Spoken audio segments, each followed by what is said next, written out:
Hello friends, नमस्कार। आनंद IT में मैं आनंद आप सभी का हार्दिक स्वागत करता हूं, अभिनंदन करता हूं। दोस्तों, आज का अपना टॉपिक है मार्किंग टूल्स। मार्किंग टूल्स क्या होते हैं? मार्किंग टूल्स वो टूल्स होते हैं जिसके द्वारा किसी जॉब पर मार्किंग लाइनें बनाई जा सके, वो अपने मार्किंग टूल्स कहते हैं। तो मार्किंग टूल्स में अपने पिछला टॉपिक जो पढ़ा था वो पढ़ा था मार्किंग ऑफ टेबल। तो उसी में आगे बढ़ते हुए आज अपना दूसरा टॉपिक है सरफेस प्लेट। सरफेस प्लेट क्या होती है? सरफेस प्लेट में आप देख सकते हो, सरफेस प्लेट एक आयताकार या स्क्वायर रूप में एक चौकोर मोटी प्लेट होती है जो किसी जॉब की सत्यता को जांचने या उसके ऊपर किसी जॉब को रखकर या मार्किंग टूल्स को रखकर किसी जॉब पे मार्किंग करने के काम में ले जाने वाला एक उपकरण है। तो वो अपनी होगी सरफेस प्लेट। तो सरफेस प्लेट जो होती है वो मुख्यतः किस धातु की बनी होती है? ये मुख्यतः कास्ट आयरन की बनाई जाती है। किसकी? कास्ट आयरन की बनाई जाती है ये सरफेस प्लेट। और सरफेस प्लेट ये बाजार में विभिन्न साइजों में मिलती है। ज्यादातर ये 50-50 इंटू सेंटीमीटर, 50-50 स्क्वायर सेंटीमीटर में मिलती है और बड़ी में भी मिलती है 100 इंटू 100 सेंटीमीटर स्क्वायर में भी उपलब्ध रहती है।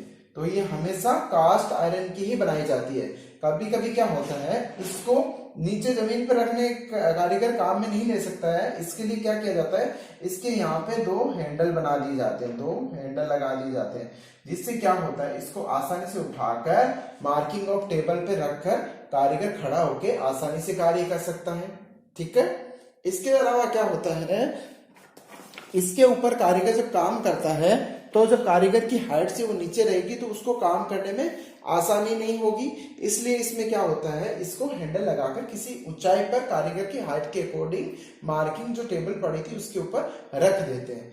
इसके ऊपर कभी फोर्जिंग का कार्य नहीं करना चाहिए, क्योंकि फोर्जिंग का कार्य करने से क्या होता है, ये जो होती है वो बहुत ही थोड़ा कास्ट आयरन की या अधातु जैसे ग्रेनाइट की बनी होती है, ग्लास की भी बनी होती है। तो इस पे कभी फोर्जिंग के या हैमरिंग के कार्य कभी नहीं करना चाहिए और इस पे हमेशा इसको साफ सुथरा रखना चाहिए। इसके ऊपर जॉब को रखकर मार्किंग का ही कार्य करना चाहिए। ये हमेशा 100 इंटू 100 सेंटीमीटर या 50 इंटू 50 सेंटीमीटर स्क्वायर, और इसकी जो मोटाई रहती है वो हमेशा लगभग रहती है 2.5 सेंटीमीटर से लेकर 7.5 सेंटीमीटर तक, इतनी मोटाई में ये बाजार में आसानी से उपलब्ध रहती है। इसके नीचे क्या होता है, इस जो कास्ट है इसके नीचे रिब्स लगा दी जाती है। रिब्स लगाने से क्या होगा, जो ये कास्ट आयरन की सरफेस प्लेट होगी वो क्या होगी, बैंड नहीं होगी। यानी इसके नीचे 2-3 क्रॉस में आपस में रिब्स लगा दी जाती है, जिससे क्या होगा, इसमें बेंडिंग होने का डर नहीं रहेगा और ये सरफेस प्लेट एक्यूरेसी में बनी रहेगी। चलो तो पढ़ते हैं सरफेस प्लेट के अपन लोग टाइप्स। सरफेस प्लेट के टाइप्स में हम सबसे पहले पढ़ेंगे, सरफेस प्लेट को दो प्रकार से वर्गीकृत किया गया है, अकॉर्डिंग टू मटेरियल्स और अकॉर्डिंग टू यूज। यानी अकॉर्डिंग टू मटेरियल यानी ये पदार्थ के अनुसार सरफेस प्लेट का वर्गीकरण और दूसरा उपयोग के आधार पर सरफेस प्लेट का वर्गीकरण। तो अकॉर्डिंग टू मटेरियल में सरफेस प्लेट हमेशा 3 प्रकार की होती है। तो सबसे पहले अपन पढ़ेंगे अकॉर्डिंग टू मटेरियल के आधार पर सरफेस प्लेट का वर्गीकरण। अकॉर्डिंग टू मटेरियल के आधार पर सरफेस प्लेट 3 प्रकार की होती है। पहली होती है कास्ट आयरन की सरफेस प्लेट, कास्ट आयरन की सरफेस प्लेट। दूसरी होती है आपकी ग्रेनाइट सरफेस प्लेट, और तीसरी आपकी होती है ग्लास। कौन सी? ग्लास, कांच की ग्लास सरफेस प्लेट। ये 3 आपके सामने सरफेस प्लेट होती है, जो किसके आधार पर होती है, अकॉर्डिंग टू मटेरियल के आधार पर। तो चलो सबसे पहले अपन पढ़ते हैं कास्ट आयरन की सरफेस प्लेट। कास्ट आयरन की सरफेस जो प्लेट होती है वो इसी तरह बनी होती है और ये अलग अलग साइज में भी उपलब्ध में रहती है।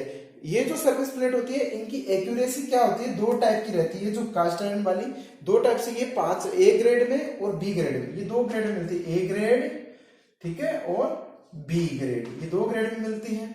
ठीक है, ए ग्रेड और बी ग्रेड। ए ग्रेड की जो सरफेस, जो इसकी सरफेस रहती है वो 5 माइक्रोन तक यानी 0.005 माइक्रोन, और जो बी ग्रेड वाली रहती है वो हमेशा 20 माइक्रोन यानी 0.020 माइक्रोन में हमेशा ये उपलब्ध रहती है। ठीक है, माइक्रोन।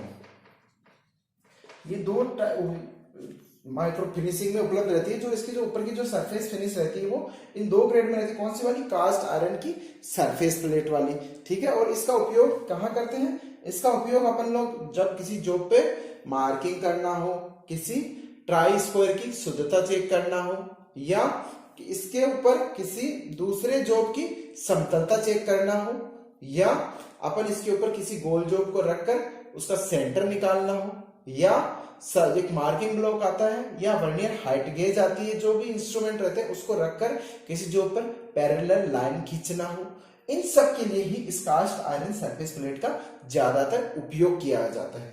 तो ये होगी अपनी कास्ट आयरन सरफेस प्लेट, जो हमेशा किस धातु की बनी होती है? कास्ट आयरन की, अकॉर्डिंग टू मटेरियल। दूसरी इसी में आती है granite surface plate. Granite surface plate क्या होती है? ये पूरी हार्ड धातु, हार्ड बने थे, धातु नहीं होती, अधातु होती है। ग्रेनाइट आपने देखा होगा मकानों में जो ग्रेनाइट लगाते, उसकी इसको क्या करते हैं? उसको साइज में काटकर उसको बनाया जाता है और उसको काम में लिया जाता है। तो ये कास्ट आयरन की जगह भी इसका यूज किया जा सकता है। इस पे कभी फोर्जिंग का कार्य नहीं करते, क्योंकि ये हार्ड होने के कारण भंगुर रहती है, जो शीघ्र टूट जाती है, इसलिए इसका उपयोग बहुत कम होता है। उसके बाद आती है ग्लास सरफेस प्लेट। जो ग्लास सरफेस प्लेट होती है ना, वो पूरी कांच की बनाई जाती है। कांच की इसलिए बनाई जाती है क्योंकि जब इसको कांच की जब बना देंगे तो इसमें क्या होगा, जो वातावरण रहता है, जो एटमॉस्फेयर है, तो उसका प्रभाव बहुत कम होता है, जिसकी वजह से क्या होता है, इसकी एक्यूरेसी में कोई प्रभाव नहीं पड़ता और इसकी जो फिनिशिंग है वो हमेशा एक जैसी बनी रहती है। तो अकॉर्डिंग टू मटेरियल में हमने पढ़ा cast iron surface plate, granite surface plate और ग्लास सरफेस प्लेट। अब अपन पढ़ेंगे अकॉर्डिंग टू क्या? अकॉर्डिंग टू यूज के according surface plate, according to usage के आधार पर, ठीक है। अकॉर्डिंग टू यूजेज यानी उपयोग के आधार पर सरफेस प्लेट कितनी प्रकार की होती है? ये सरफेस प्लेट इसके आधार पर भी 3 प्रकार की होती है। पहली होती है आपकी इंस्पेक्शन सरफेस प्लेट, दूसरी आपकी होती है वर्कशॉप सरफेस प्लेट, तीसरी होती है आपकी कौन सी? मास्टर सरफेस प्लेट, ठीक है।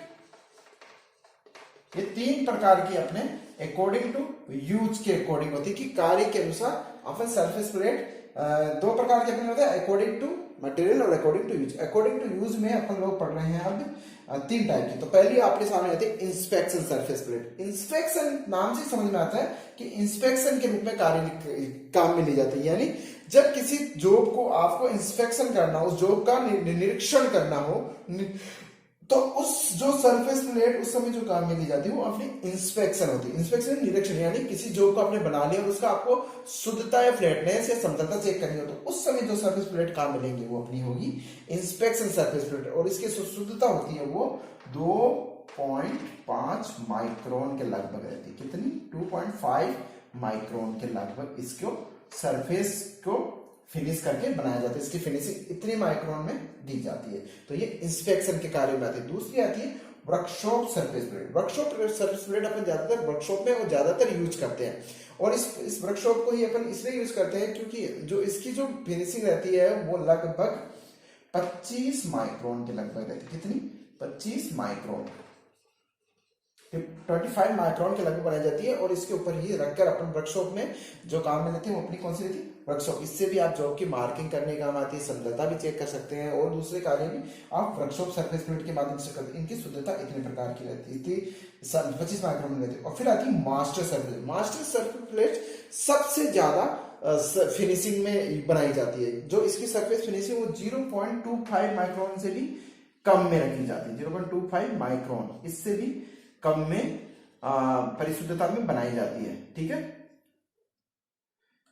तो इतनी शुद्धता में होने की वजह से क्या होता है, इसका प्रयोग ज्यादातर वहां यूज किया जाता है जहां पे सरफेस प्लेट को बनाना हो या सरफेस प्लेट को ट्रूनेस को चेक करना, यानी उसकी सत्यता की जांच करना हो।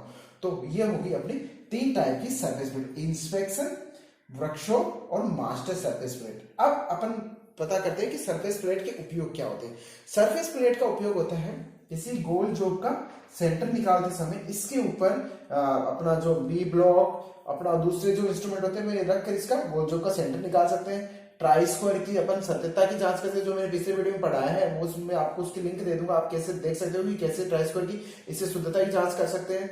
इसके अलावा किसी जॉब की समतलता चेक करना हो वो भी चेक कर सकते हैं। और इसके अलावा किसी जॉब को अगर अपन को मार्क पर पैरेलल लाइन खींचनी तो वर्नियर हाइट गेज रखकर या मार्किंग ब्लॉक या सरफेस गेज रखकर इसके ऊपर पैरेलल लाइन खींच सकते हैं। तो अपन ने आज पढ़ा कि सरफेस प्लेट किस धातु की बनी होती है, कास्ट आयरन की कितने प्रकार की होती है और क्या इसके उपयोग है। अब अपन पढ़ेंगे सरफेस प्लेट की सत्यता की जांच करना, कि इसकी एक दूसरी दो जो सरफेस प्लेट बनानी हो तो अपन उसको किस तरह जांच सकते हैं। तो सरफेस प्लेट को जांचने का मैं आपको तरीका बताता हूं। जैसे आपके सामने ये दो सरफेस प्लेट होगी, मान लीजिए दो सरफेस, तो एक जो सरफेस प्लेट होती है इसके ऊपर क्या करेंगे अपन, जो अपना सिंदूर आता है, सिंदूर होता है ना, वो क्या करेंगे उसकी एक लेयर इसके ऊपर लगा देंगे। ठीक है, एक लगाने के बाद दूसरी सरफेस प्लेट को क्या करेंगे, इसके ऊपर उल्टा रखेंगे और दोनों को मिलाकर ऐसे एक दो बार आगे पीछे करके थोड़ा सा इस पर रगड़ेंगे।